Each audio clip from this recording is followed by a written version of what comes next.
Welcome, everyone, to the final roundtable of the Newberry Center for Renaissance Studies Symposium Speech as Protest, Being Heard and Taking Up Space in the Premodern World.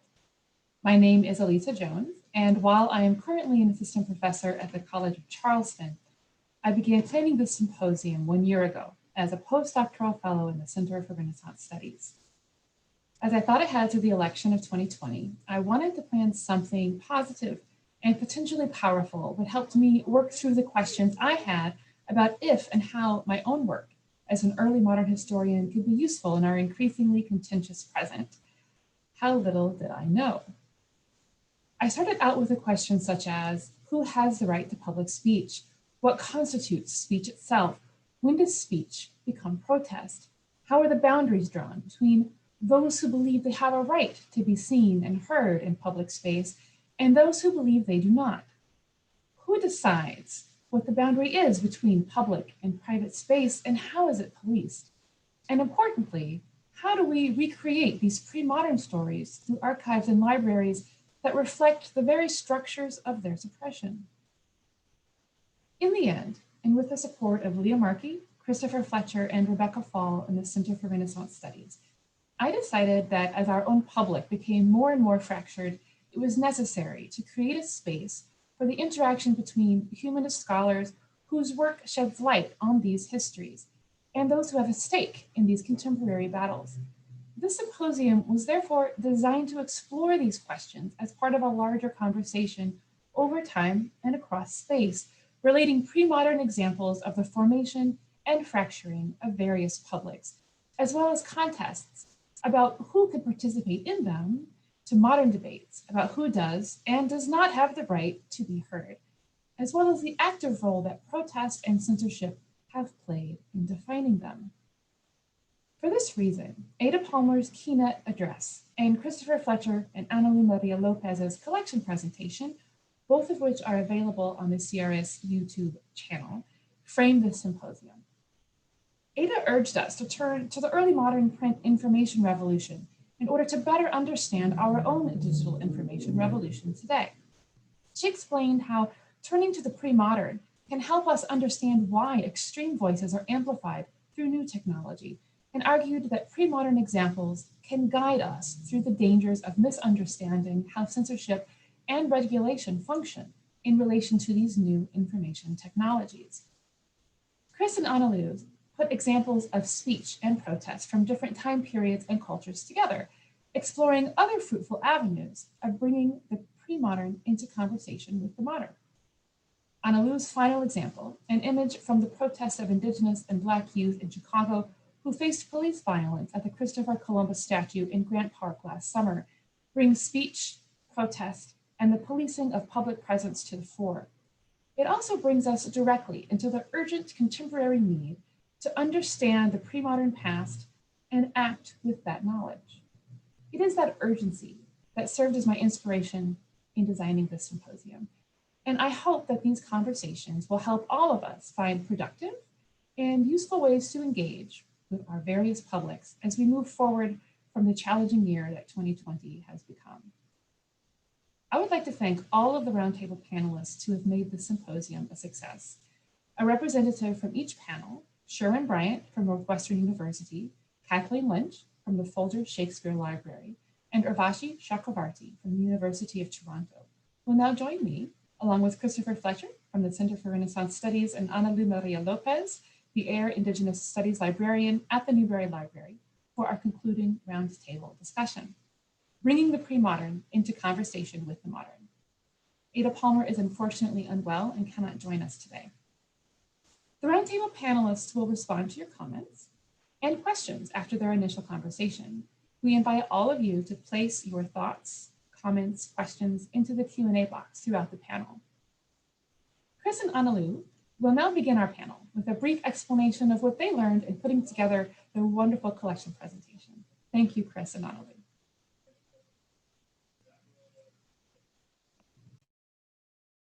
Thank you, Elisa. So before we begin our discussion, I'm going to read a land acknowledgement.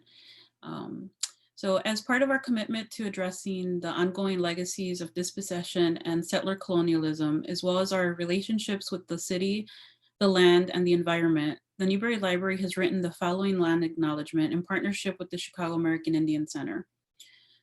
The Newberry Library is situated on the Aboriginal homelands of the Council of Three Fires, the Odawa, the Ojibwe, the Potawatomi Nations, and the Illinois Confederacy, the Peoria, the Kakasha Nations, many other nations, including the Miamia, the Wea, the Ho-Chunk, Menominee, Thakewaki, Meskwaki, Kickapoo, and Muscooten peoples also call this region home. Indigenous people continue to live in this area and celebrate their traditional teachings and lifeways. Today, Chicago is home to one of the largest urban Indigenous communities in the United States, and this land remains an important place for Indigenous peoples. As a Chicago institution, it is our responsibility to acknowledge this historical context and build reciprocal relationships with the tribal nations on whose lands we are situated.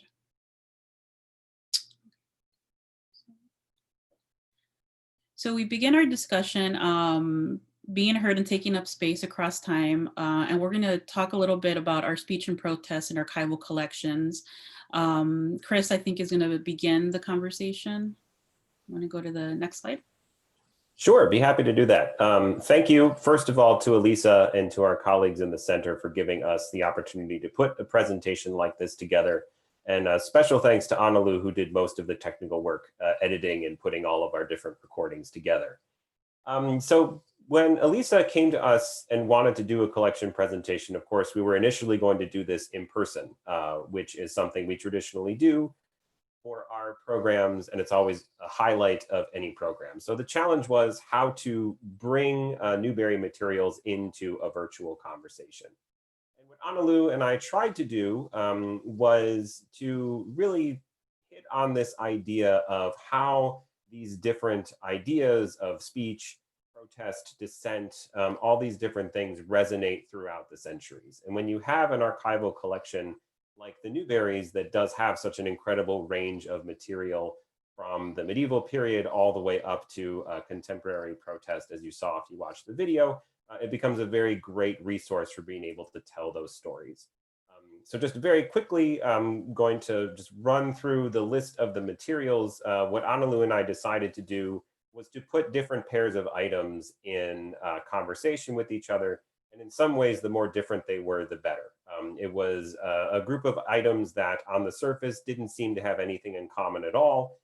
But when you actually dug in underneath and got into their stories, you could see that they were very much connected by these important themes, these important approaches, these important cultural practices that survive across a very long time.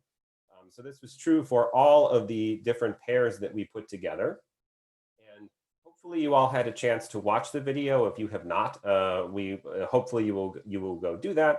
But in case you haven't, Analú and I thought it would be a good idea to walk you through one of the pairs of items that we chose, just to give you a sense of our process and how working through these materials. And I will say for me, the best part about it was Analú and I in the same room, socially distanced and masked, of course, with these items together, talking about their stories and what they had to say to one another, in addition to us. So the pair that we'd like to focus on is pair 2, as it appears in the video. And it begins with the oldest item in the presentation, this 11th century manuscript copy of the Consolation of Philosophy by the late Roman statesman and intellectual Boethius. The reason that I wanted to use this text was because I thought it was a wonderful example of how the actual writing of text, the composition of text, the creation of some kind of record, oral or written, of one's experience, one's ideas, could have a power and a presence that transcended time and space. In Boethius's case, he composed this very important work while he was in prison awaiting execution. And knowing that his life was soon to end, he wanted to compose a piece that talked about the value of the Greek philosophy that he treasured so very much, and how it played a very important role in his life and could play a very important role in intellectual life. So he composed this work right before he died, but it went on to become one of the most important works in medieval intellectual history.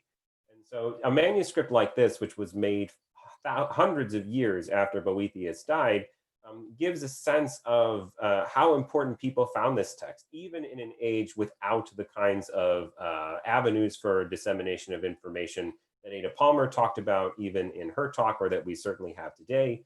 Even in a culture that was predominantly oral, depended on manuscript production and not any kind of mechanical reproduction of information, this still became a very influential text. It was memorized, it was shared, it was copied, it was taught throughout the centuries and remained so all the way up until the present day.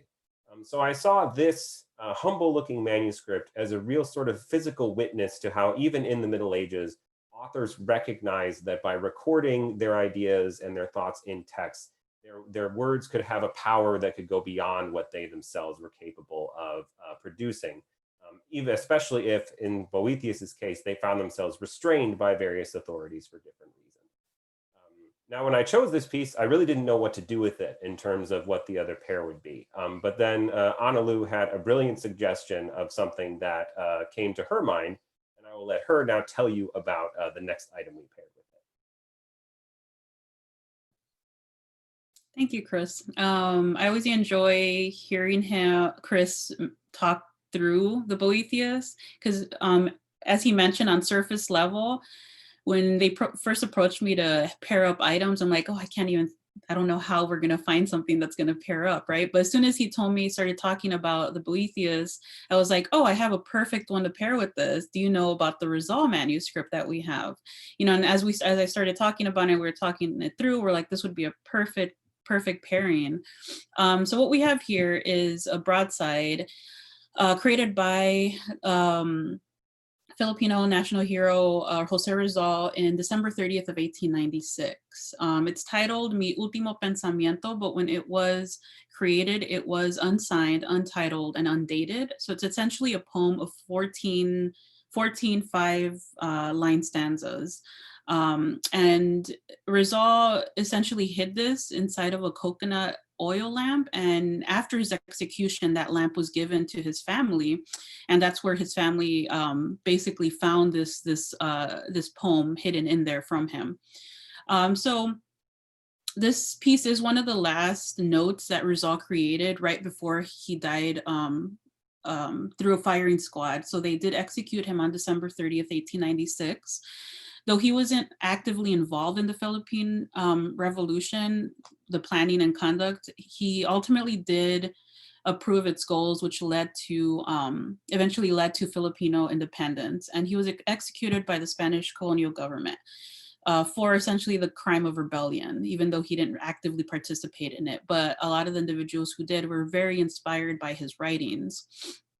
So it was really interesting like that, hearing Chris talk about, how the writings influenced individuals, but also how these types of materials like Rizal's do stretch out beyond its years that were created.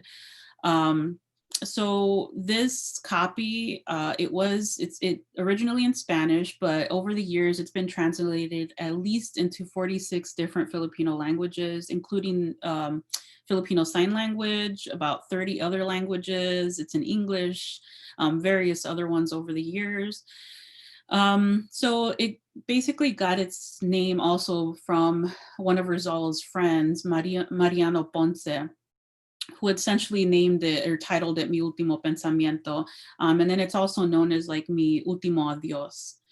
Another final letter that I always find this story really fascinating and heartbreaking at the same time, like what happened to him. But he did have another small note that he wrote the day before he was executed. And it said something, I'm just gonna read a little excerpt, but it says, "Tomorrow at 7, I shall be shot, but I'm innocent of the crime of rebellion. I am going to die with a tranquil conscience." So that was also found later. So a lot of his writings, he did hide little notes also like in his shoes and stuff like that, that were discovered later. So Rizal is believed to be one of the first Filipino revolutionaries whose death is attributed entirely to the work as a writer.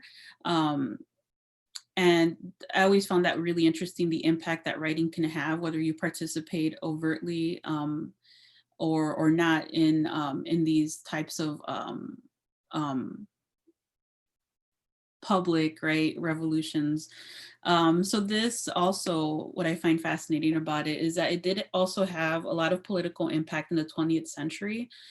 I didn't mention this in the collection presentation, but this is like a really important thing too to mention, that after the Philippines were annexed by the US as a result of that Spanish-American War too, the Philippine Islands were perceived as like a community of barbarians. So they were like, many people thought they were incapable of self-government. So a US representative by the name of Henry Cooper was lobbying for management of the Philippine island, and he recited actually this poem in front of the US Congress, realizing the importance of Rizal and the author. So this did eventually lead to the Philippine Bill of 1902 enabling self-government, although complete autonomy wasn't really granted, I think, until like mid 20th century, so about 1946 or so. So yeah, so it's one of my favorite probably broadsides, even though I have tons of favorites in the Air collection, but it's something that I found very, very cool that we can compare it to something that is from the Middle Ages, but it also has a very similar story and very important impact along many, many years, right? And they're hundreds of years apart, but they have so much similarities, which is something I think that I didn't really realize when Chris first approached me to collaborate on this, but that was one of the takeaways. I'm like, there's so many interesting things that happen within even Indigenous studies that we can compare to these types of materials. So next slide. That's it. So Elisa, that is our presentation. So feel free to transition us all into the larger discussion. Great. Thank you so much, Chris and Analú, for such a wonderful presentation and for all of the examples that you gave us in the collection presentation that is recorded. I love them all. I think that I would like to start us off by asking all of you on this panel to share your thoughts about the topic, bringing the pre-modern into conversation with the modern in light of the conversations we've had so far in the symposium, both in your experiences in your own roundtables or your experience with the collection presentation, Analú and Chris as well. And also, if you want to put that into some kind of conversation with the collection presentation or the process of that, of thinking about ways that we can have productive conversations, then I think that would be really useful. If anyone would like to start us off, please feel free.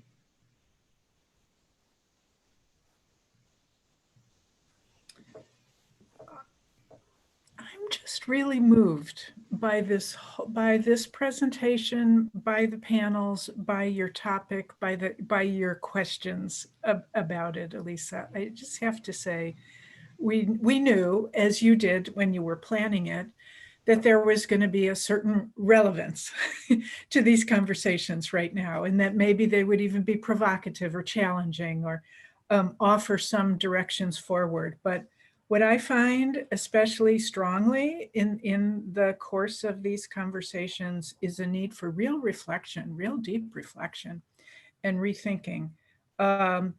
And connection, unexpected connection. So maybe just to start there with your collections presentation, I love that you had no idea how these things were going to speak to each other or what Boethius would have to say to the collections that you're most familiar with, Analú. And I love that, of course, there was something that they had to say to each other. And so maybe that's one of the overarching hopes that I come out of this series of conversations with, that we really are looking for unexpected connections, unexpected bridges, unexpected conversations. And that's where we find the connections between the pre-modern and the contemporary. And as we've seen with the wonderful range of panelist presentations, there are all the points in between. And there's this parallax kind of effect of, once you look at something in a new light, then everything changes. I liked it particularly, this was your panel, Urvashi, this whole idea that one of the things that changes is our understanding of the past. Once we really project the past into the future, then we get to see the past also in a different light. And we kind of diffuse the burden of the past too, perhaps, and we're in a position to rewrite our pasts as well as our futures.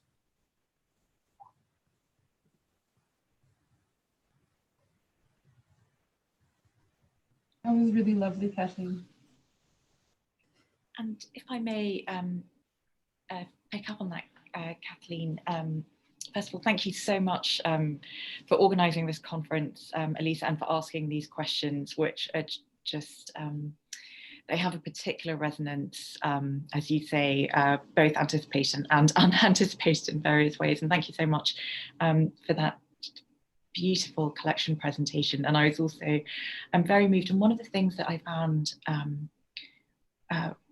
really moving about it was the way in which, of course, it's pairing these very different kinds of objects. And one of the things I've been struck by in the symposium as a whole is not just the transhistorical, but also the sort of global reach and the ways in which these conversations change or are inflected differently by their global context. And so one of the things that, one of the questions that I've been thinking about is the way in which the collection presentation, but also the conversations that I think we've been having in this symposium really push against what can often feel like disciplinary resistances to thinking transhistorically or putting the pre-modern into conversation with the modern, and what kinds of, what that resistance signals, or what can be illuminated when we perhaps try and push against what sometimes feel like disciplinary mechanisms of perhaps attempting to quote unquote depoliticize the past, or disarticulate the past from these sort of vital and urgent resonances today.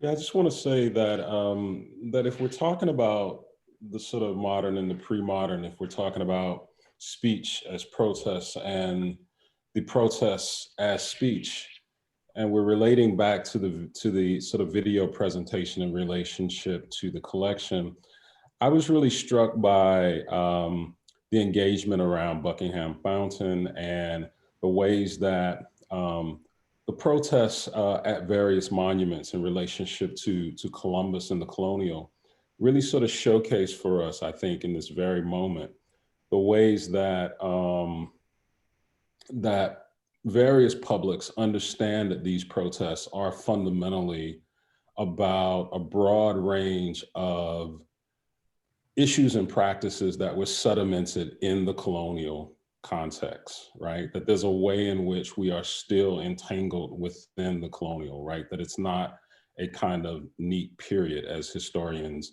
might have liked to think in the past, right? That there is something pre-modern that constitutes whatever we mean by the modern moment, right? And that these monuments, these structures that people are tearing down, reappropriating, marking differently, you know, all in some ways mark that sort of colonial sedimentation, right? That we're actually finding ourselves enclosed within, right? So, you know, on the one hand, it's about the police, but on the other hand, it's about the ways that the police represent a particular kind of form of governmentality, right? That reforming the police is actually not the same thing as forcing government to be more accountable or forcing institutions to be accountable to the ways in which they continue to instantiate colonial realities and relationships, right? Including on the very ground that we stand on in relationship to our sort of land acknowledgement at the very beginning of this kind of statement, right? So there's a lot that's already entangled in what we're trying to work through right here. That I just sort of, I think that's obvious, but I want to kind of further mark that for our consideration. Yeah, and I would say the way that monuments, we keep coming back to monuments in various presentations, and of course, there's a hugely difficult conversation about monuments right now and what we do with them. In the U.S., the real crisis moment around monuments seems to be the Civil War. And quite understandably and quite, smartly, the history of so many Civil War monuments is now newly visible to us.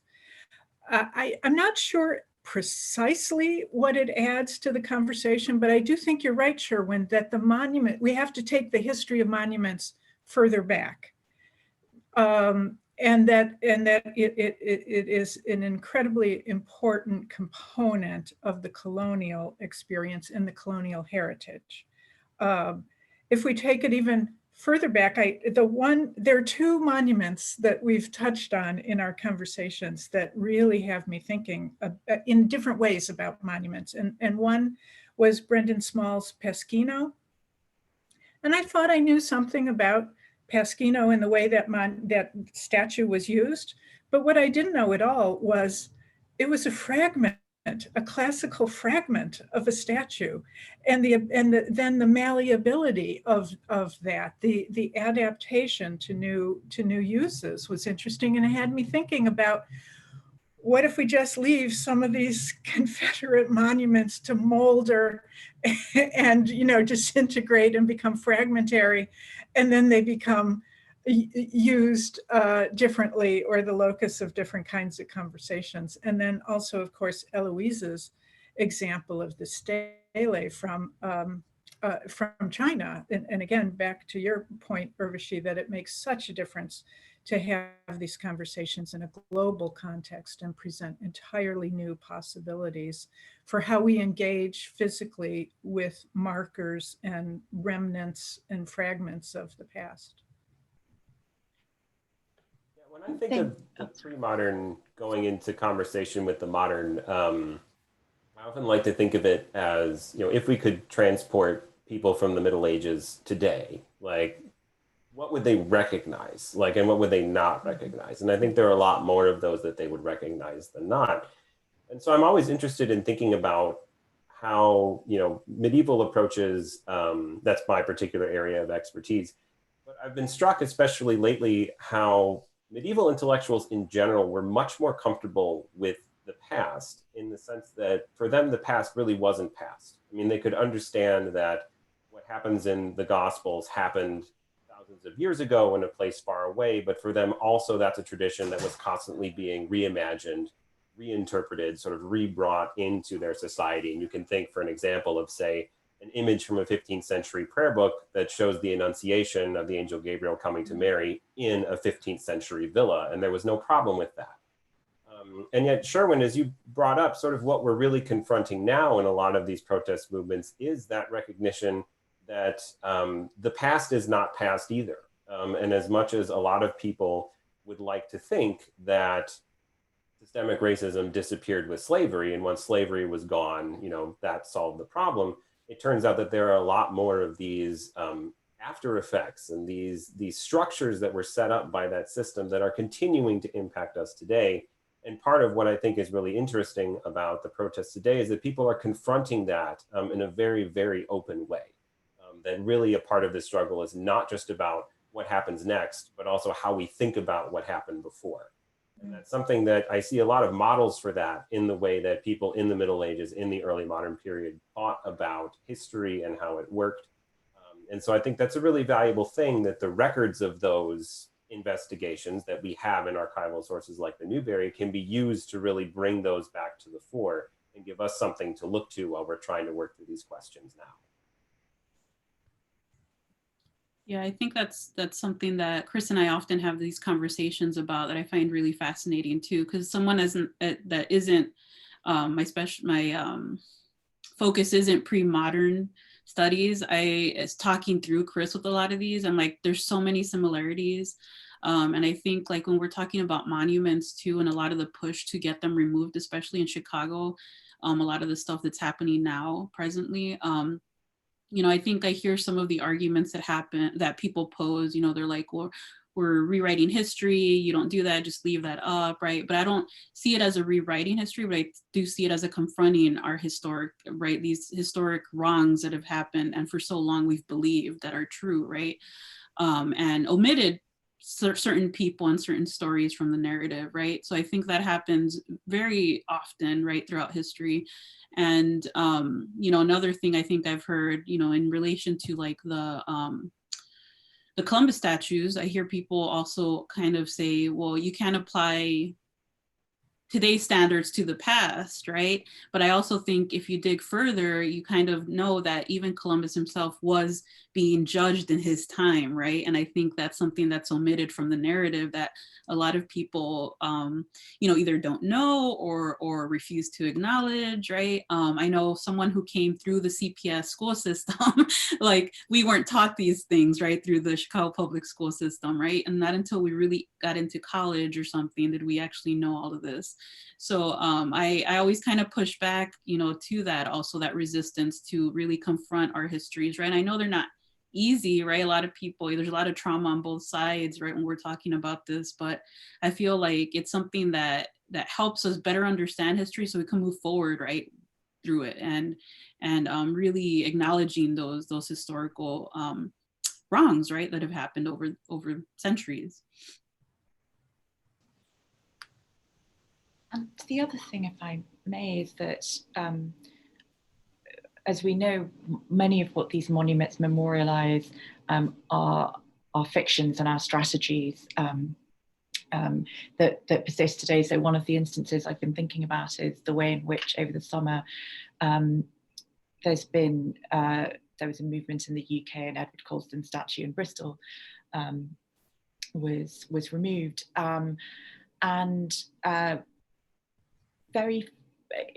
it sort of emerged that not many people actually knew who Edward Colston, who was an enslaver, actually was.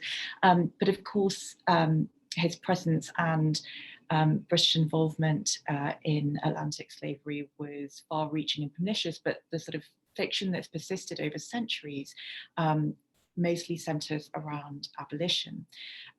So in part, what that statue had served to do was perpetuate a fiction and perpetuate a particular kind of strategic elision of a sort of long history, a long genealogy of involvement in the Atlantic trade in bound peoples. And I think it's one of those questions that I think Sherwin's point has really raised for us, which is that the kind of, as I think you put it, the sedimentation that sort of underlies these strategies, these fictions that organize our society today, that organize some of our archives today, as what's at stake in thinking about these questions of monuments and memorialization.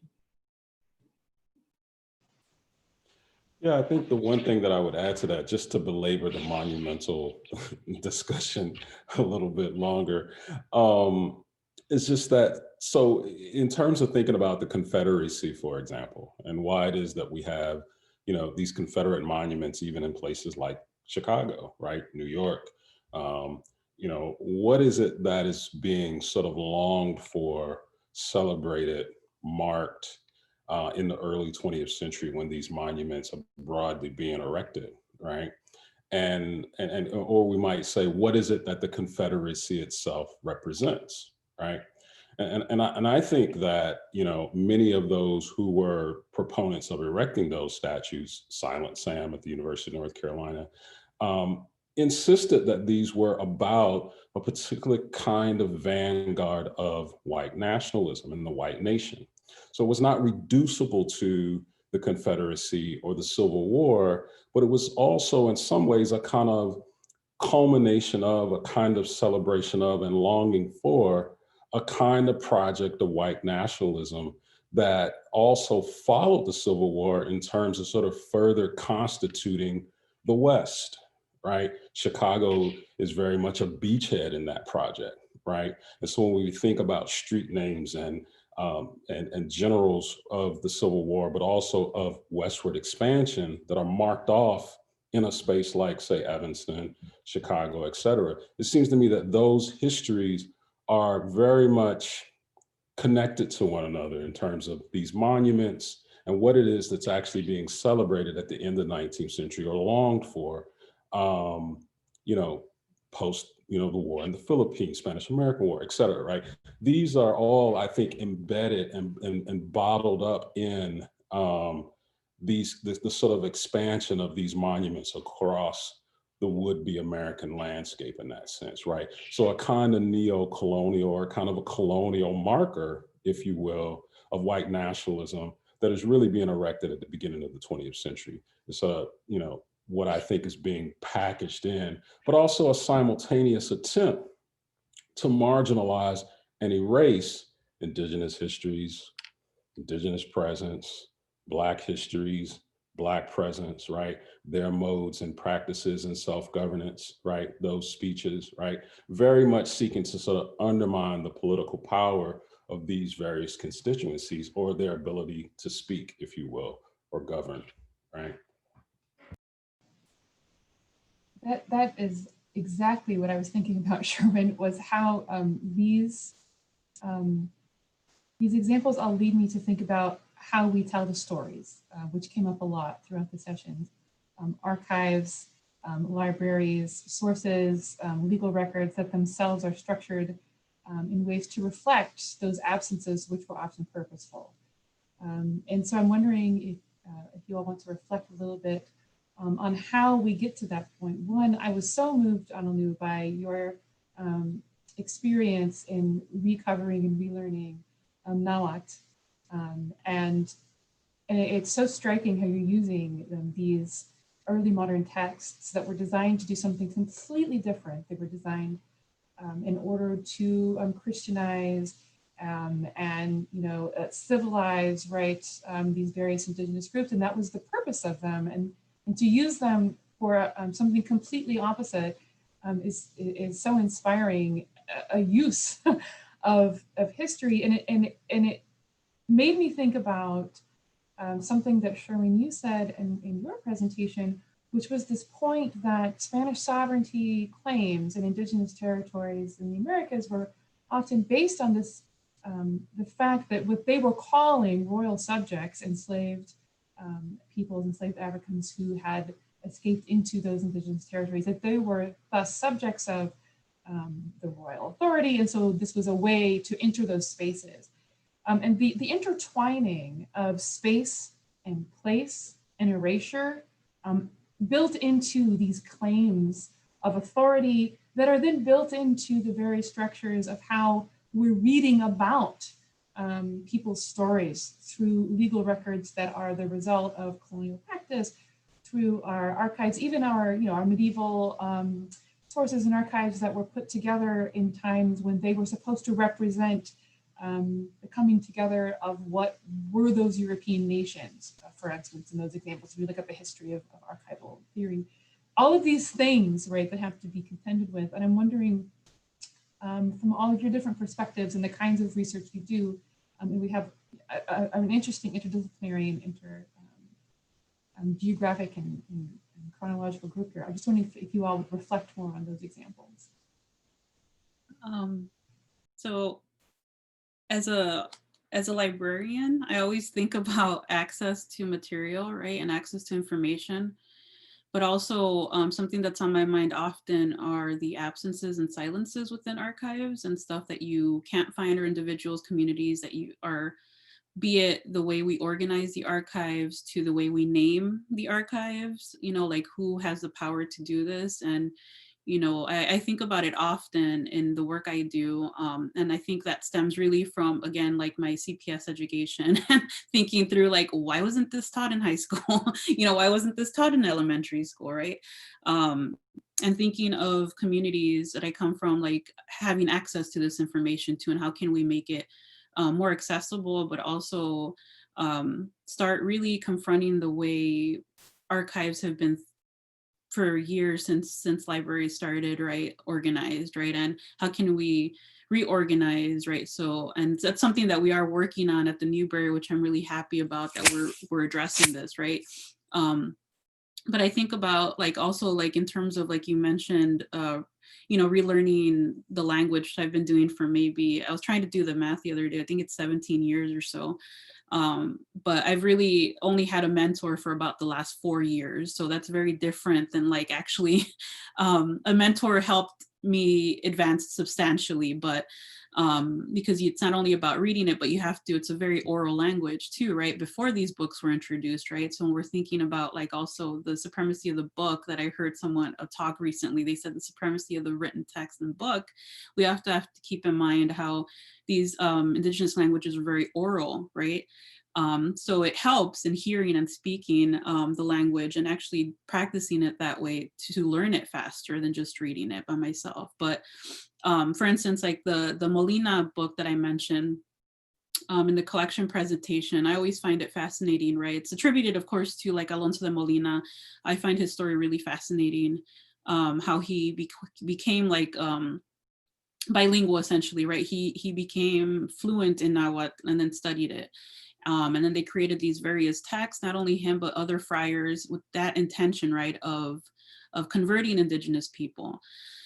So when we're doing the presentation, I'm like, I wonder often, like, what would people like Molina and everyone think now, how individuals use and transform these books into something else other than their initial purposes.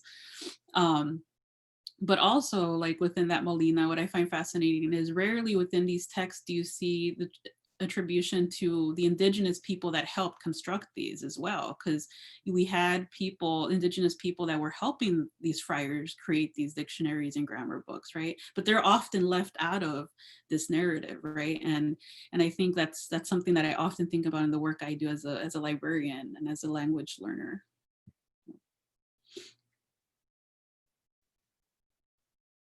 Whenever I think about these questions, I always go back to Luther and how he felt that in translating the New Testament and putting it into the common tongue of his time, that he was giving the ultimate source that could not be questioned to people, and how absolutely stunned he was when people started to do things with it that he didn't expect. And I think he's one of the great sort of examples we can point to from medieval or early modern history about how at the end of the day, it really doesn't matter a whole lot what the creators of a given source wanted. And we can certainly talk about what their intentions were in the kinds of texts they produced and the kinds of materials that they left behind. But ultimately, it was up to the people who were going to read it, both at the time, but also later, to sort of decide how they were going to use it, which from my perspective, is again an extremely medieval thing. I mean, no medieval intellectual worth their salt would tell you they were doing anything new. They were always insisting that they were just doing what everyone had always done. It's always tradition, even though they must have known full well that they were pushing it in new directions. But they felt that what they were doing was reimagining and reinterpreting what they had inherited. And so I take that as a very comforting thought, because as you say, Elisa, archives are monuments too. A place like the Newberry, any archive you can name, has this very nationalist desire to gather all of this information about the history of a state or region. And Sherwin, as you pointed out, they have expressly political motives that look forward, not so much look back at the kind of world they want to create. And those are there, and we should confront them. But again, at the end of the day, people are going to come in and use the materials that those archives have gathered, and they will go at it with perspectives and assumptions and questions that the creators of those documents and those manuscripts and books didn't have and didn't even imagine.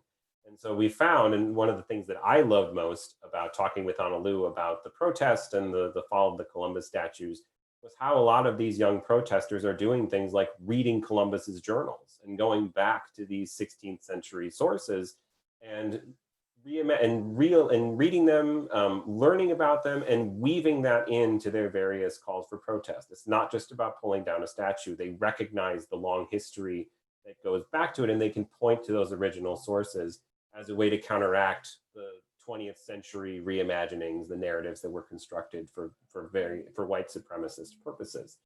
So I take that as a very comforting thought that as much as we should confront the monumental nature of archives, the fact that these materials are there, as long as we can get people with different perspectives in to use them, we're going to be able to tell many stories that their compilers did not expect them to be able to tell.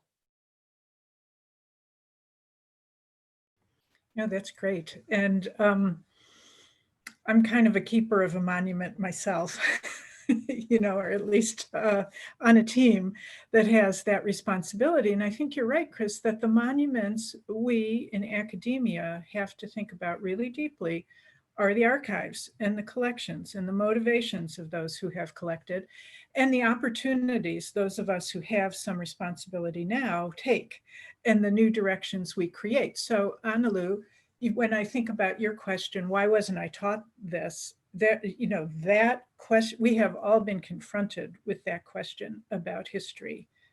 And it's been remarkable and traumatic that there are so many things we have not been taught. So, but now here we are in positions of responsibility, and there are different opportunities to teach and different ways to teach. So back to the contributions that we can make, we who work in collections-based institutions, access to those sources and a different kind of use and a different invitation to think with us and think freshly about these sources and ask new questions. It's not just, you know, what can you find here, but what can you demand to find? You know, what brand new questions are you bringing to these materials, and what are you prepared to make out of them, and what are we prepared to allow? That's not right. That's not the right articulation, because that keeps us in the position of keeper. But how do we facilitate the asking of new questions? How do we not, I'm thinking of something you were talking about, Sherwin, in your presentation. How do we not censor, again, invisible actors from the past, or you know, individuals who are only present to us in these very filtered ways?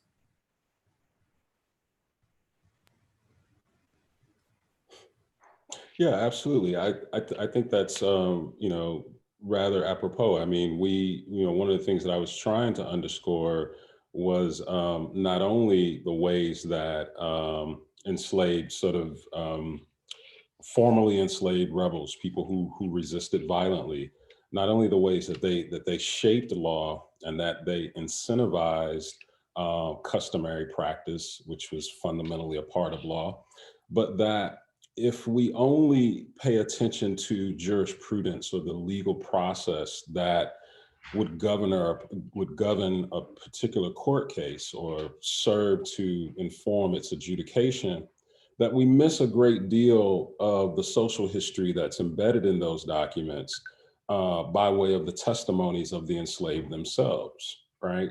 Of course, we have to be very careful and attend to notarial truths to draw upon Catherine Burns's work. But I think that what we also have to do in the process is make visible and listen to, if you will, the testimonies that were oftentimes at odds with the aims of the case itself, tangential to them, or even just sort of, you know, extra information that people often mention, hearsay, right? By way of, and begin to think about why did those things matter to the people themselves. And, you know, not merely think about how did this add up to legal changes, right? Not only how did this inform, say, judges and judges' reading of the law or application of it or the system itself, but what were these individuals or collectives or collectivities trying to actually mark in that moment, right? This is an opportunity that we have at this moment, which is not always going to be consistent with the demands of history as a discipline, in this case, if you will. This leads me directly to something that I'd wanted to talk with Urvashi about, and also there's a question from an audience member that ties directly into this from Michelle Molina, because I am enjoying this discussion that is optimistic about how sources can be read with fresh eyes. But I wonder if you could talk about the struggles with documents that in some ways can still discipline the reader, that has a kind of alterity that does not map neatly to our present nor should. Thoughts? And I was thinking about this, Urvashi, in the way that you're using sources, not in the discipline of history, but in the discipline of literary studies. And briefly, if you could just tell us a bit about how you are resisting that disciplinization or the disciplining, right, of those documents that you are using. I think that might be a useful addition to that conversation. Thank you so much for that question. And I've been thinking a little bit about some of the conversation we've been having, and I had a couple of thoughts. And what keeps popping into my head is the introduction to a special issue of Shakespeare Quarterly on Shakespeare and Race that came out in 2016, where the editors of that issue, Kim Hall and Peter Erickson, sort of make this comment about the archive being constituted sort of always already out of naturalized assumptions about whose lives are worth documenting. And so the archive, and we've already been discussing this, but the archive is always already racialized towards the ends of white power and property, right? And so we sort of already need to sort of at least recognize that in order to work within it, as I think Kathleen and Sherwin, you're both saying. And one of, I think, the struggles that, for instance, people in pre-modern critical race studies, in literary studies, but also in a more interdisciplinary context have encountered, is the sort of charge of anachronism. And the way in which that's been sort of levied against some of the work that's been done, and how to address that. And so part of the way in which I've been trying to think about the literary sources with which I work is through that methodological lens, to think about the ways in which race is always constructed as a strategy, and it's a strategy for particular ends in those contexts. And so how might those ends also work to articulate precisely these forms of white power and property, as well as other modes of racialization. And I also had a very quick thought about some of the conversation that we've also been having about the history with which we come to these documents and these archives, sort of what we learn and what we have to unlearn. So for instance, I was really interested in this conversation about the history that you learn at CPS. And one of the things I was thinking was, growing up, I didn't learn a single thing about the history of slavery or empire, even though the UK is obviously deeply, deeply involved in both. And so what kinds of unlearning do we have to do to see even, so both monuments, but even street names, institutional names, statues of Edward Colston, for instance, what kinds of unlearning do we have to do in order to come to archives and monuments and institutions and see them for what they are?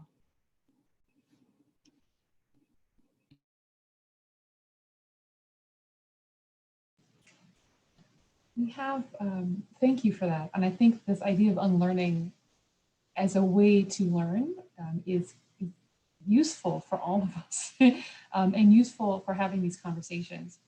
Brian Sandberg has asked a question that I think is worth sharing at this time, because it's putting all of these different examples together in some ways. He says, the discussion about historical monuments and public history is interesting. I think that we could widen this discussion by thinking more broadly about historical memory and recent commemorations, the debates over the 1619 project, and the muted problematic celebrations of the 1620 Mayflower voyage. There were many commemorations of the beginning of the 30 Years' War in 2018, but little discussion of the crushing of the Bohemian Revolt in 2020. We could also discuss which aspects of the history of the Black Death have been discussed in the media in relationship to the COVID-19 pandemic. Historians need to grapple more directly with the ways in which pre-modern events and developments are mobilized in protest speech, political discourse, news coverage, social media, and film and TV. And I know that's something that Brian does in his own teaching and work often. And from that, I'm wondering if you all would like to reflect a bit on what he's talking about, and if there's a way, given all of these different caveats and problems and structures that we've been talking about, is there a way to bridge that? What's the best way to talk about these modern uses of the past? That's something I've been particularly grappling with this semester. I'm teaching a medieval course that takes place in medieval Europe that is grappling with medievalisms and how people are misusing the past today in various causes for white supremacy, white nationalism, and a great deal of resistance in thinking about these problems of the past. The unlearning is painful. People are resistant often to unlearning or hostile. And the anachronism thing goes both ways, right? You can't talk about that in this context because it's not about that. Well, you can't be upset about how this is used in the present because that's now, that's not then. How can we, as people who work on pre-modern, pre-colonial subjects and ideas and medieval ideas, all of these things, put these into conversation in ways that are useful and help people understand why that resistance to unlearning needs to be overcome?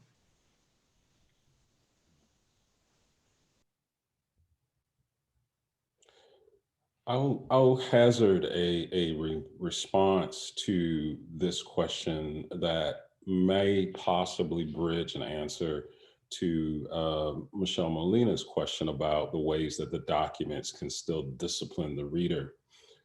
And in hearing others talk about what they learned or didn't learn in school, I started to think about, well, how did I actually learn about slavery, for example? Why am I, and it comes through oral history, and it comes through the fact that my grandmother's grandmother was formerly enslaved. So what I initially knew about slavery came from childhood conversations with her and her younger sister, who's now 95 years old, right? So, so there's a way in which when we begin to also confront oral history, confront various genealogical projects, and the knowledge that people have, we begin to see a different kind of research agenda, right? That may force different questions of the documents, or that might force different documents, force us to place different documents into dialogue with one another, right? And I think as Michelle's pointing out, that kind of history is not going to always map neatly onto the present, but there's a way in which certain present realities might demand new questions of those documents, such that, or even different documents, or force us to jettison them at times as well, right? To think about language and the ways in which not everything is documented in that way, right? So there is a kind of tension there, and I think, you know, the kind of last thing that I'll say about this broader question is that in some ways, part of what is at issue in say the 1619 question is,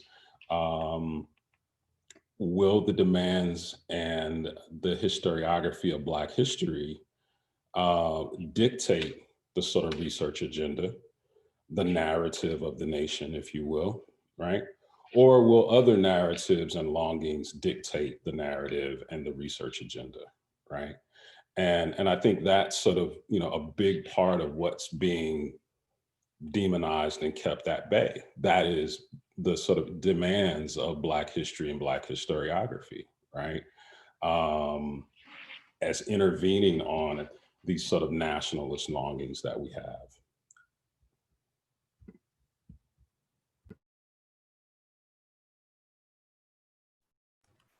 So beautifully put. And with your emphasis on family stories, you're also helping us remember that historical memory is not simply a matter of the master narratives. And we have to honor and recover all these different forms of historical memory, many of which are very personal, domestic, private. This series of conversations has been filled with evocations of orality, and I mean the keyword speech insists that we think about oral culture, and yet that's the most ephemeral of all. And we've all been looking for ways to kind of get close to oral culture, or remind ourselves at least that of course it's part of the picture, and of course all of these media forms you know, are active at the same time and influencing each other. But there's also that deeply personal aspect of spoken word without the need for amplification, but individual by individual, family by family. That's key to our history and key to our historical memory as well.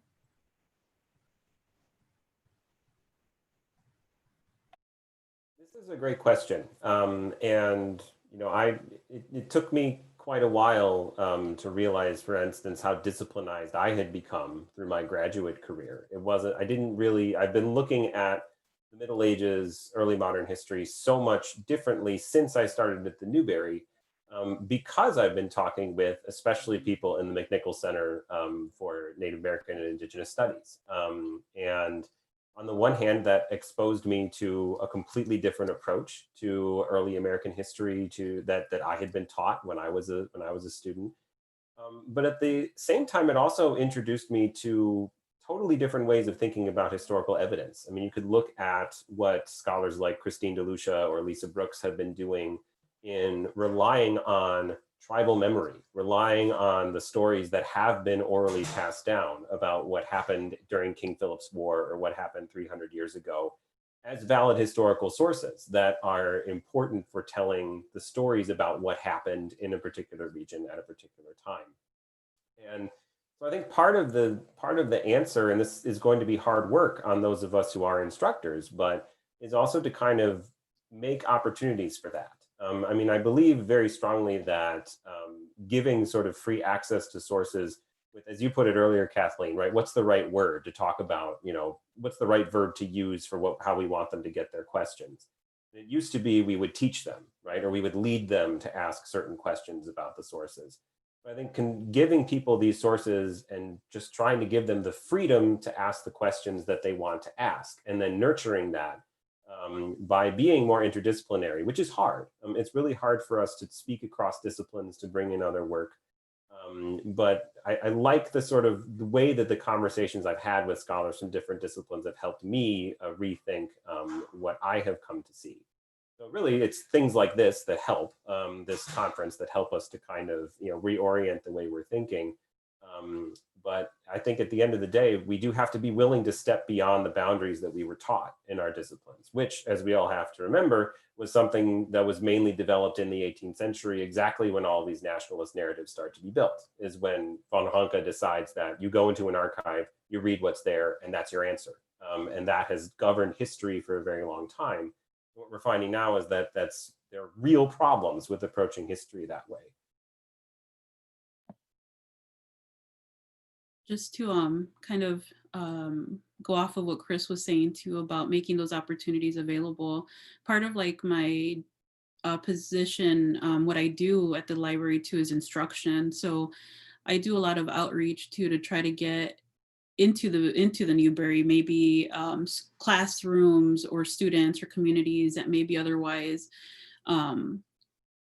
haven't been to the Newberry or heard about the Newberry. And there's a lot of people, even just speaking in Chicago, but we worked really like with a lot of groups across the nation and basically in Latin America, all over the world. But just in Chicago, there's a lot of people that don't know that the Newberry exists, right? And don't know what we have.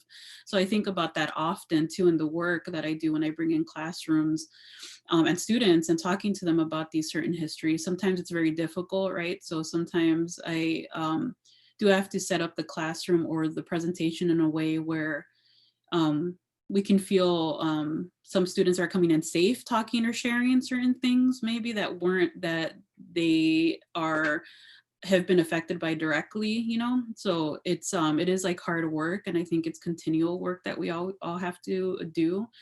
But then I also was thinking, as I was hearing Sherwin talk about, you know, your family history, like I think about too, like the indoctrination that happens within our families too, right? When we go through like the school system, when we go through like coming from Latin America into the States, and what happens, right? Once you start assimilating into American culture and you get taught these certain histories in a certain way that make it difficult to unlearn, right? So having those conversations with family, which I often have,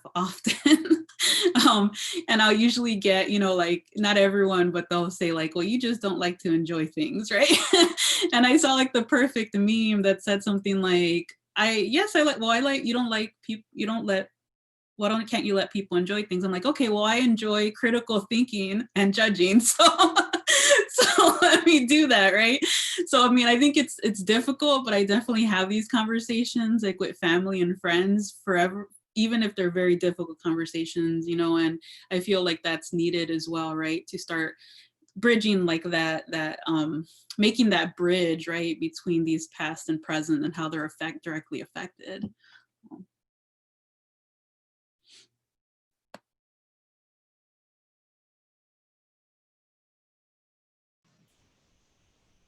Thank you, Analú, for that.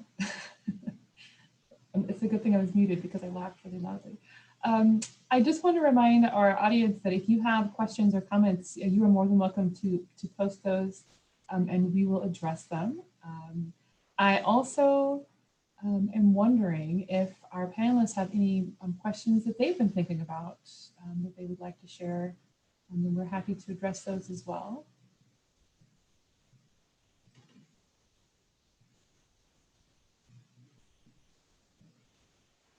If you want to think about that, I did have a follow-up question to this conversation that I think I'd like to start addressing with Chris because of the work you've done at the Newberry and in the Center for Renaissance Studies with public engagement and public humanities.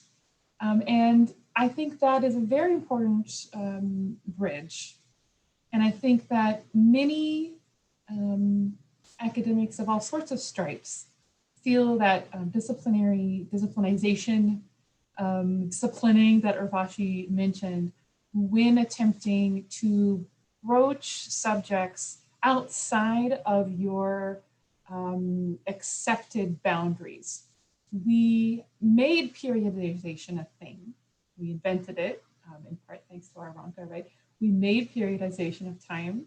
And then we put that into this whole idea that we are in some sort of progressive present where everything that happens because of what happened before, and that it's better and better and better. So you shouldn't be comparing them because we are better than we were. And I run across this in teaching pre-modern subjects all the time, is that people will respond to things like Columbus, or the decimation of Native peoples, or slavery with things like, well, it's really bad, but it had to happen so that we could be where we are now or have the economy we have. These are the sorts of things that people respond to, pushing them to think through the structures of the present, through the trying to historicize them. And we often feel resistant, both not just as pre-modernists, to have those conversations, not just with friends and family, but with other groups of publics, including sometimes, I think, students and in classrooms as well, in our various subjects.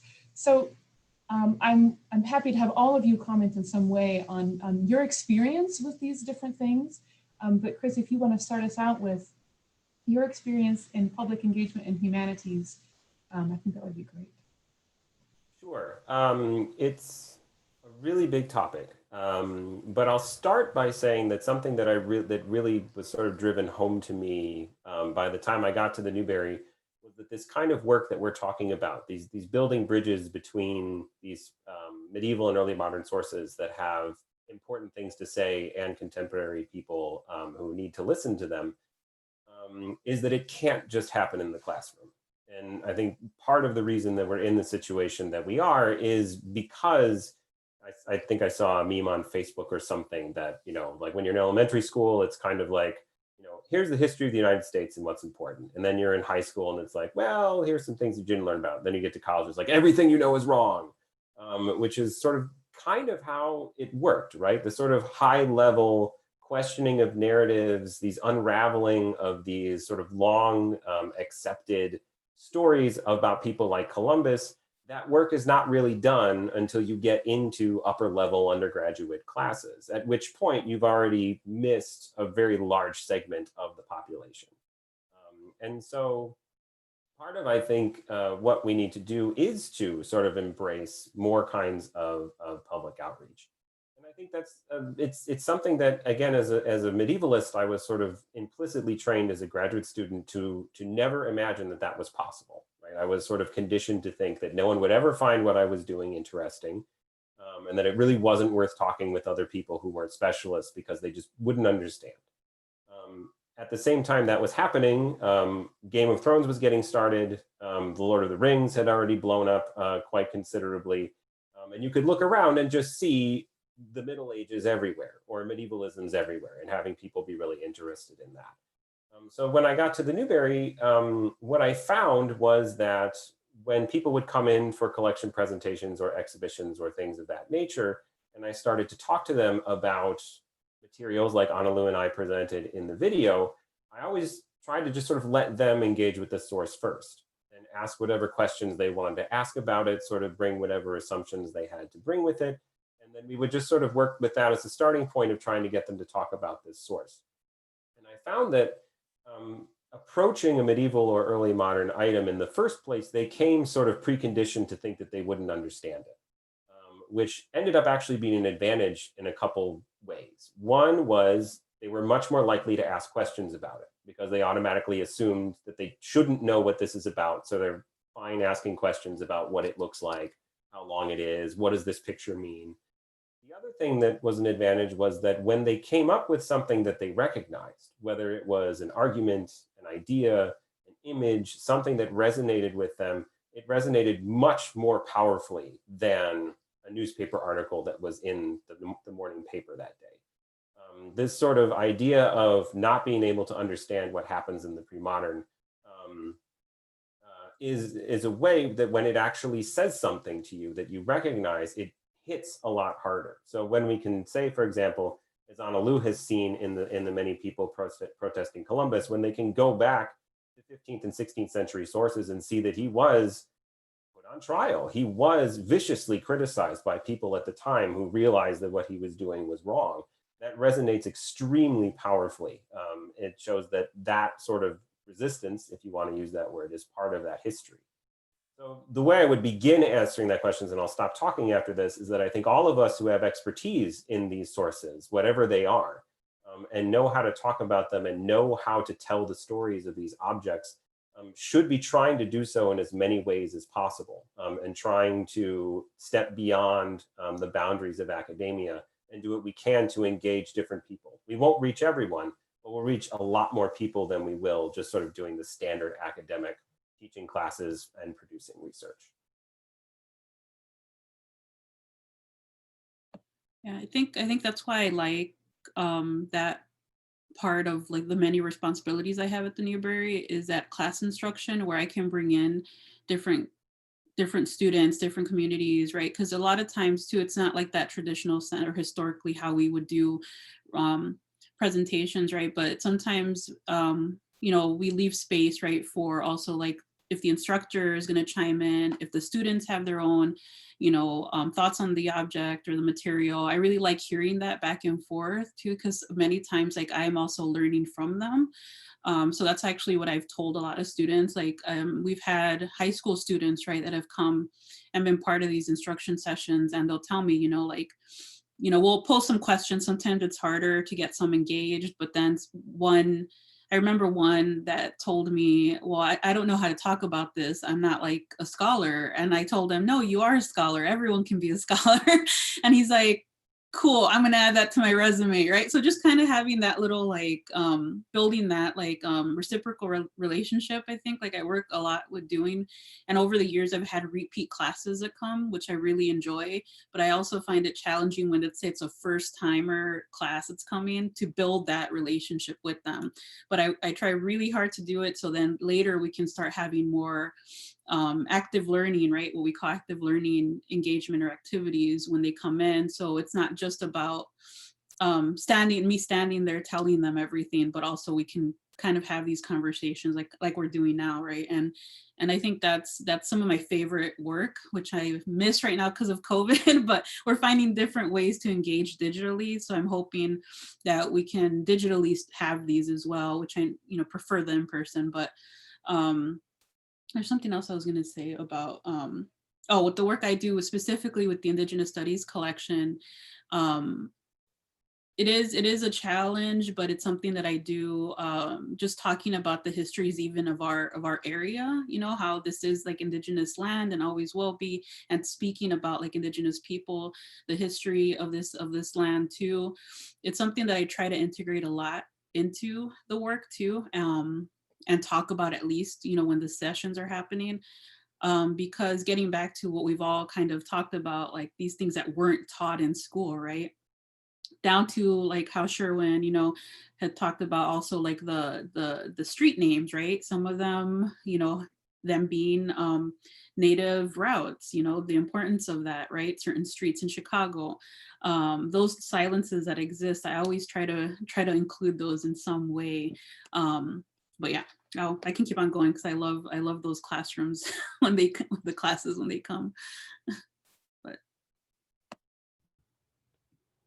yeah, the public humanities question is a really rich one, obviously, right? And it allows us an opportunity to think about not just sort of dissemination or engagement, but it allows us a chance to think about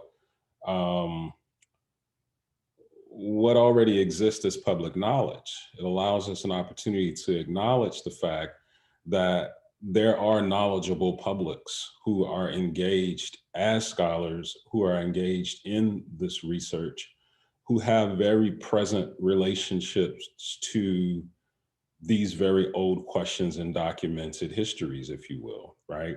And so, you know, whether we're talking about genealogists or whether we're talking about people interested in cemeteries or burial projects, or whether we're talking about land rights claims in, say, Pacific lowlands of Colombia, right?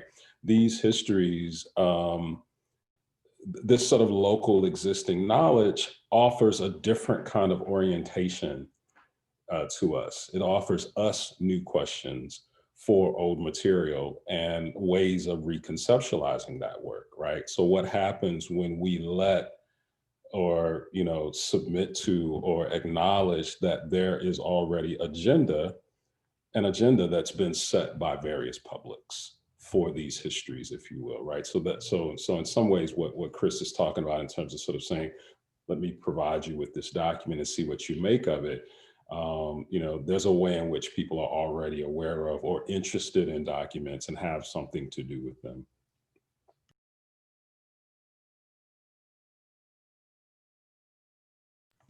My colleague at the Folger, Peggy O'Brien, is always asking the question when we talk about public engagement with scholarly programs, which is my set of responsibilities. She always asks, well, did you ask them? You know, your purported or your proposed partners, what do you know about their interest, their body of knowledge, where you could come together out of common cause rather than this really unfortunate lingering sense of noblesse oblige.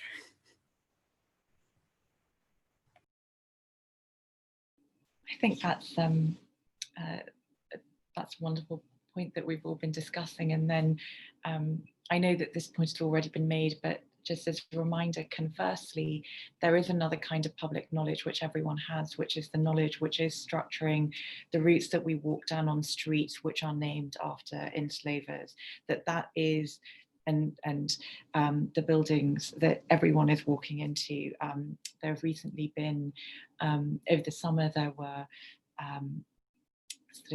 attempts in Toronto, where I live, to again excavate the histories of some very sort of prominent thoroughfares and streets that we use and live on and walk down every single day. And the fact that those histories have to be excavated demonstrates, I think, the extent to which the public knowledge that we live with is naturalized, and that the public knowledge is a particular kind of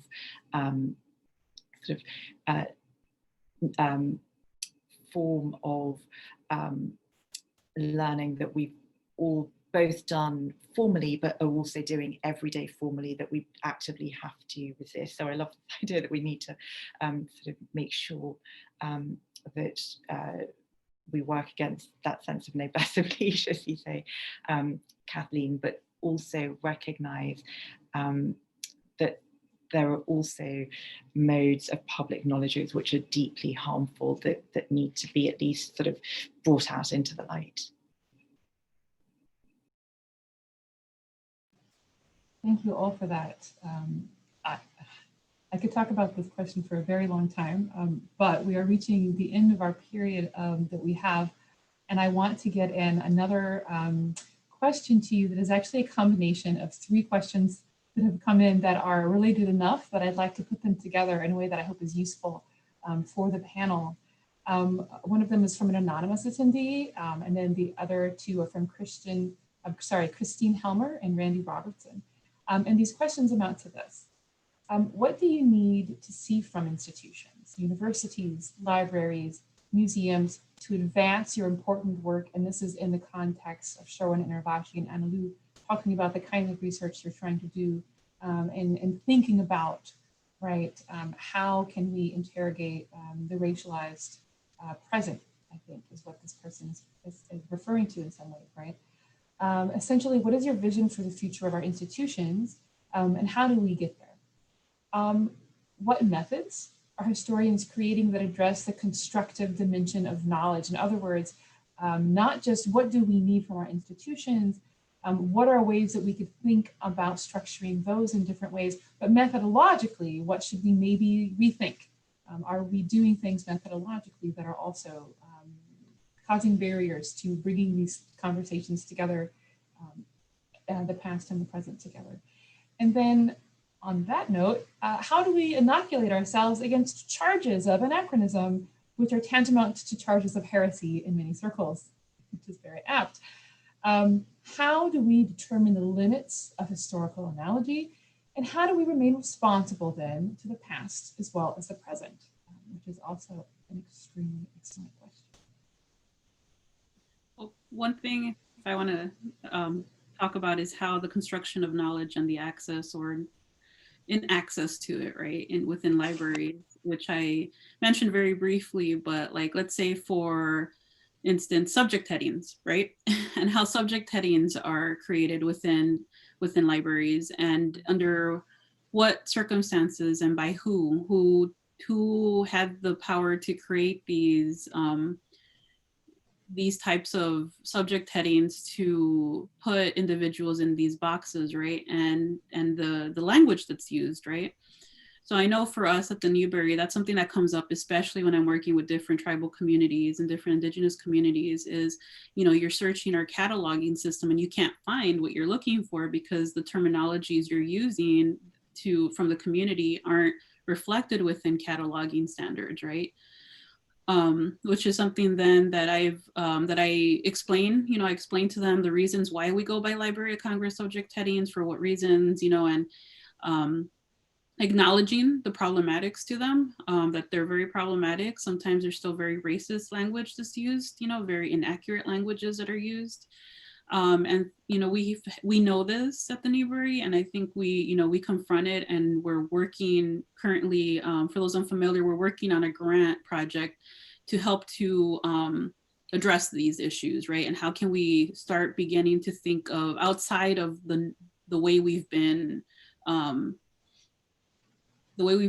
educated to think of knowledge and how it's constructed and how it's organized, right? And how can we start including like indigenous epistemologies, right? And indigenous just knowledge systems in general, right? Like how can we start doing that within our own archives, right? And we're definitely not the first to do it. There's very many archives like the American Philosophical Society, well, it's like a lot of Canadian archives and stuff like that. So I'm really hopeful, right, that for the future, like we're starting to already have these conversations, but not only have them, but actually act on them and start implementing these standards, right? So information access to can once they're on site, right, can get better. But also I also think about how just the orientation of the Newberry and how it's downtown and the access to it there. So I don't have complete answers for that, but where there's thinking of like how individuals get to the Newberry that say that they're from like the neighborhood I grew up in, which I still live in, stuff like that, like structurally that make it difficult to get downtown or something, right? But I'll just stop there.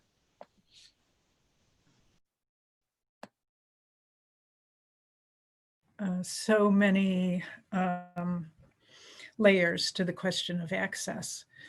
What you've just given us one representation is a version of the question we've already been discussing quite extensively, and that is, how do the documents themselves discipline our reading of them?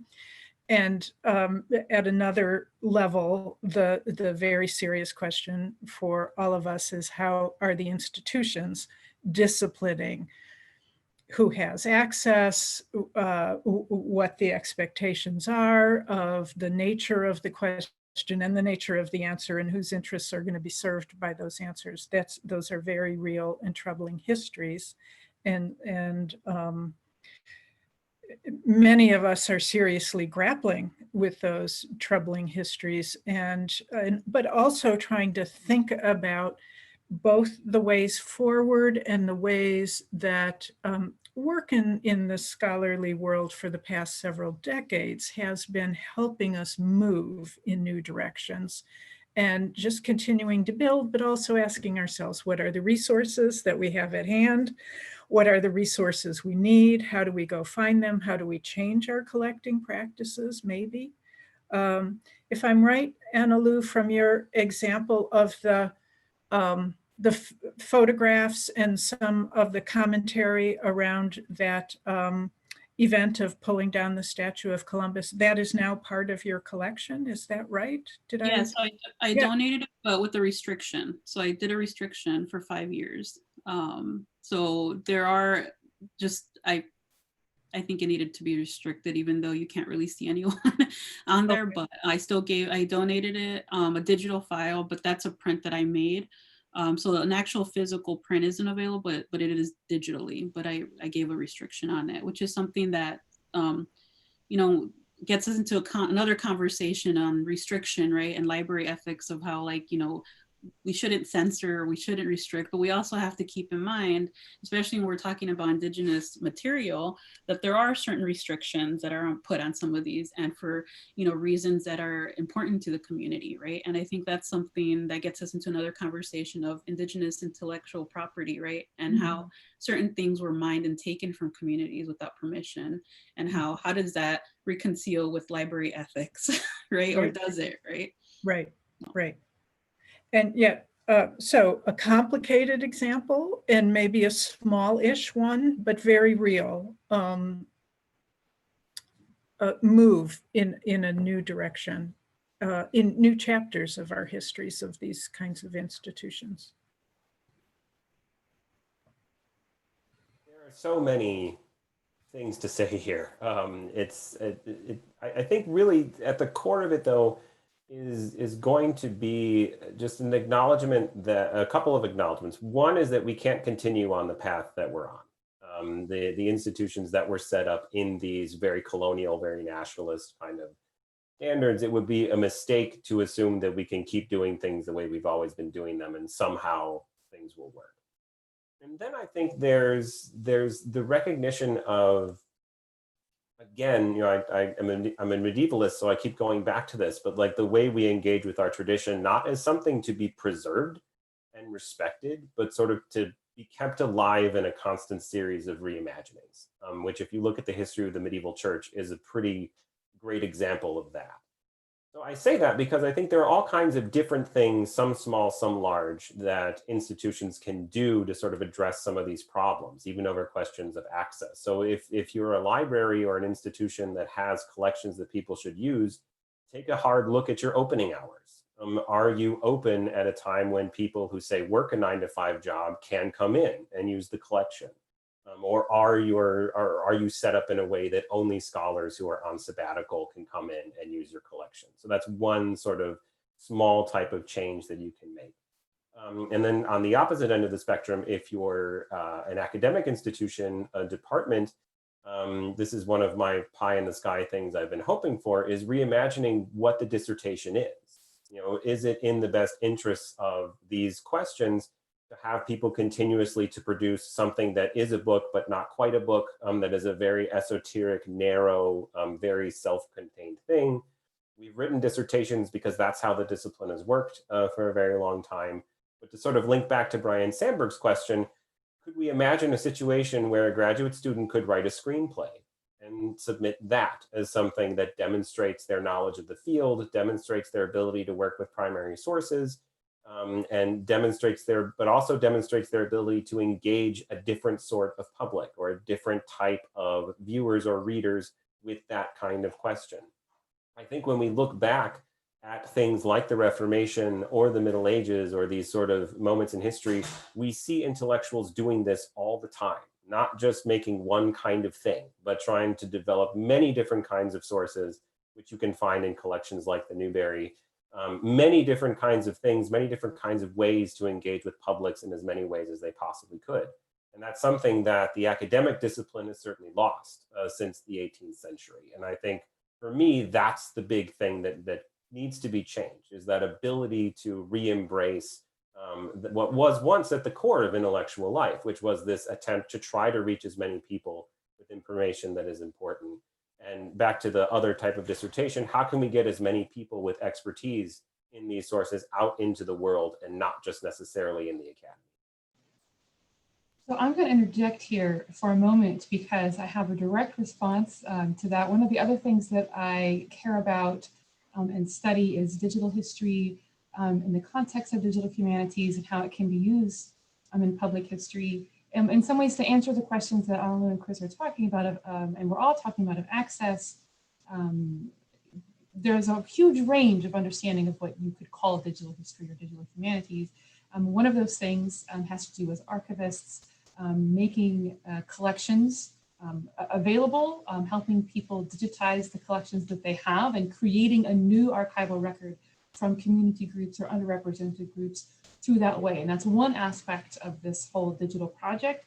The other is that perhaps what all of us should be doing in some way is engaging in public history through digital media in ways that could connect with different communities and different groups by making partnerships, for instance, with educational groups or with community groups, with local groups, whatever those are in your subject areas, that there are ways of making connections and helping give those people and their stories a voice as you talk about what you know well, right? That there are all sorts of ways that we can all become public historians or public humanists through our role.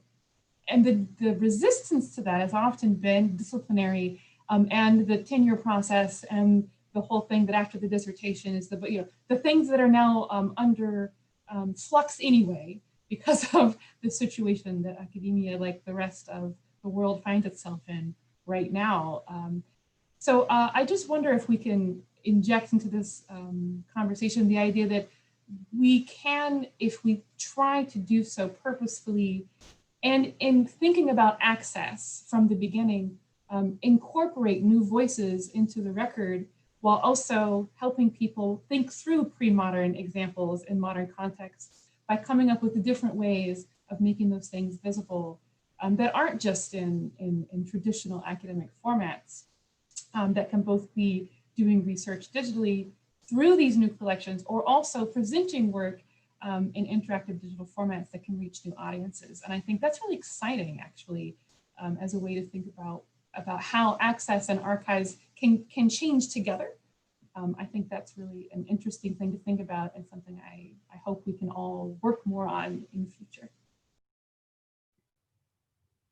I'm really glad that you mentioned the digital humanities, because there are so many digitized collections that a kind of next step might involve a kind of triangulation of some of these different collections, right? There are ways in which we as scholars know to work, with, say, the Voyages database, or with, with the Newberry's digitized collection, or the John Carter Brown of Folger, right?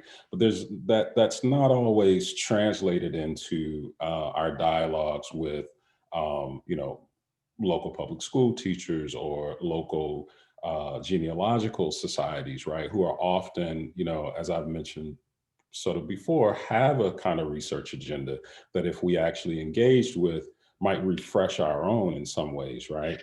And I guess here I'm going to sound like a very sort of traditional historian in responding to the question of anachronism.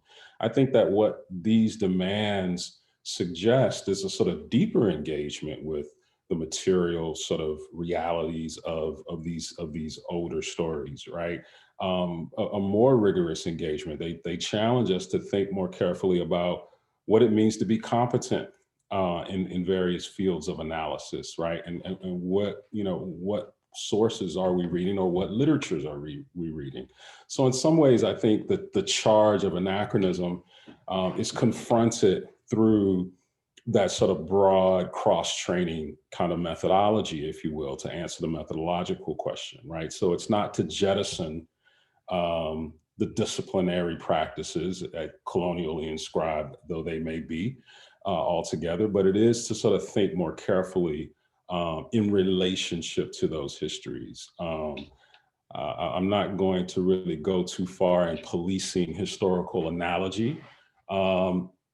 I think that what happens is we continue to subject those things to debate and to think carefully about that. But I think what universities and institutions can do is they can find ways to incentivize these projects. And that may be about time, that may be about financial resources to underwrite some of these projects, that might be about acknowledging service. Much of what we're talking about does not necessarily arise to the level of research if it's not now published in peer-reviewed circles, right? But what does it mean to shape the intellectual agenda and dialogues on our campuses and in institutions? What value do we place upon the work that colleagues are doing in relationship to that? How is that rewarded? Right. And so this kind of new vision that we're being asked to imagine would certainly begin to reimagine what we mean by rewarding various kinds of labor, if you will, right? And various kinds of scholarship, if you will, that need not necessarily arise to a complete jettisoning of what passes as a proper dissertation today. Though perhaps it might, or though perhaps it may involve other ways of acknowledging that labor and its intellectual value, purchase, insight, if you will.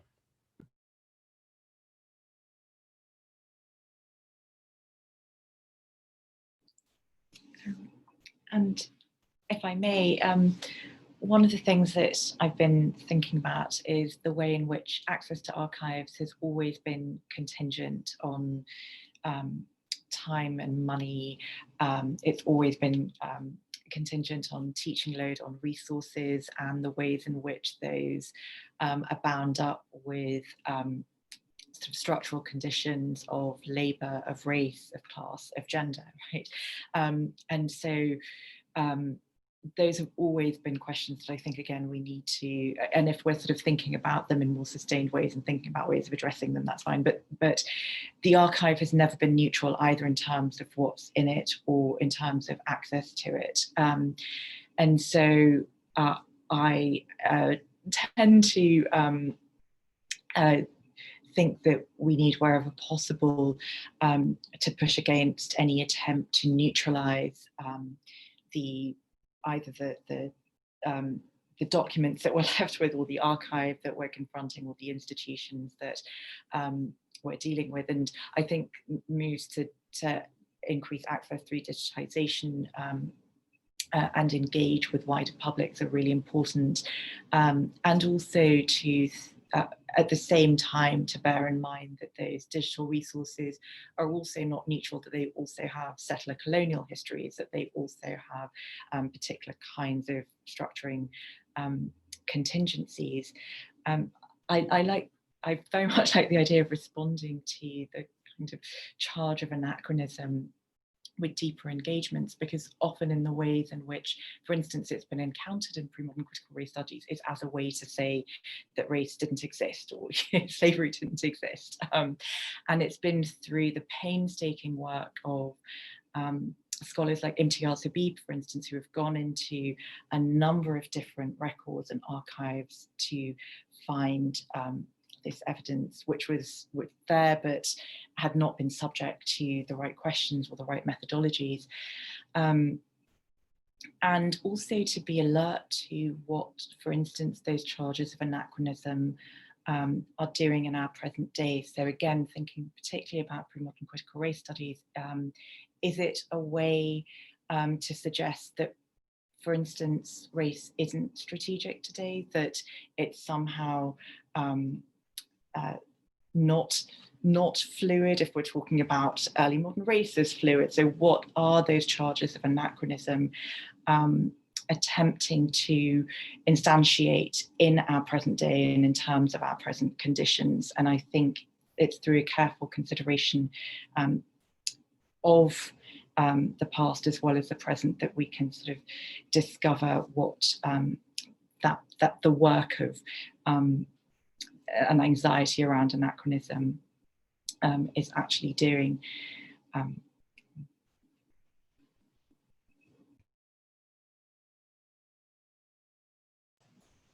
That was lovely and a wonderful answer.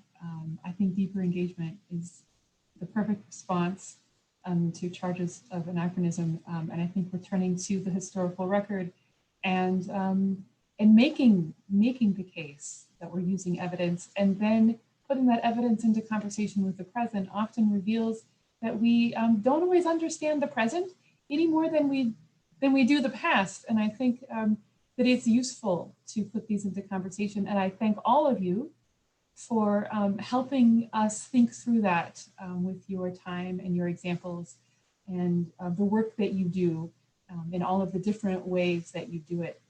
I think we have reached the end of our time.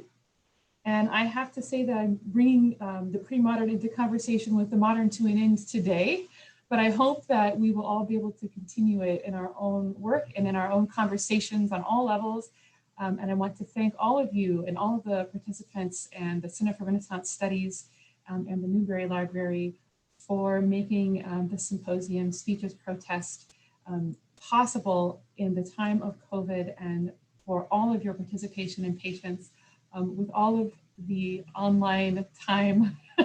I'm very grateful. Thank you all so much. And I hope that everyone has a safe and healthy and good fall as we move into the winter. Thank you so much. Thank you. Thank you. Thank you. Thank you Elisa. so much. Bye. Everyone.